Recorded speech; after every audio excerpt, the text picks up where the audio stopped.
ಎಲ್ಲರಿಗೂ ನಮಸ್ಕಾರ. ಇವತ್ತು 30 ದಿವಸಗಳ ಕಾಲ ತಾವೆಲ್ಲರೂ ಉಪವಾಸ ಇದ್ದು ಎಲ್ಲರ ಬಗ್ಗೆ ಒಳ್ಳೇದಾಗಬೇಕು ಅಂತ ಹಲ್ಲಾದಲ್ಲಿ ಪ್ರಾರ್ಥನೆ ಮಾಡಿದ್ದಾರೆ. ಇವತ್ತು ನಮ್ಮ ನಿಸಾರ್ ಸಾಬ್ ಆಗ್ಬೋದು, ನಮ್ಮ ನಜೀರ್ ಅಣ್ಣವರು, ಅಂಜುಮನ್ ಕಮಿಟಿ, ನಮ್ಮ MP ಕ್ಯಾಂಡಿಡೇಟ್ ಗೌತಮ್ ಅವರು, ಅನಿಲ್ ಅಣ್ಣವರು, ಎಲ್ಲ ಹಿರಿಯ ಮುಖಂಡರು ನೀವೆಲ್ಲರೂ ಇದ್ದೀರಾ. ನೀವೆಲ್ಲರೂ ಪ್ರಾರ್ಥನೆ ಮಾಡಿದ್ದೀರಾ. ಎಲ್ಲರಿಗೂ ಒಳ್ಳೇದಾಗಬೇಕು ಅಂತ ಪ್ರಾರ್ಥನೆ ಮಾಡಿದ್ದಾರೆ. ಹೋದ ವರ್ಷ ಸೇಮ್ ಟೈಮ್ 21ನೇ ತಾರೀಕು ಇದೇ ಜಾಗದಲ್ಲಿ ನಾನು ಬಂದಿದ್ದೆ.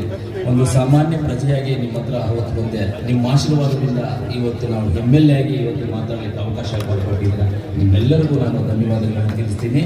ಹಾಗೆ ಎಲ್ಲರೂ ಇವತ್ತು ಒಂದೇ ನಾನು ಹೇಳ್ಕೊಡ್ತೀನಿ, ನಮ್ಮ ದೇಶದ ಬಗ್ಗೆ, ನಮ್ಮ ಜಿಲ್ಲೆಯ ಬಗ್ಗೆ, ನಮ್ಮ ರಾಜ್ಯದ ಬಗ್ಗೆ ನಿಮ್ಮೆಲ್ಲರಿಗೂ ಗೌರವ ಇದೆ. ಆ ಗೌರವ ಇದೆ ಅಂತ ಒಂದು ತಿಂಗಳ ಕಾಲ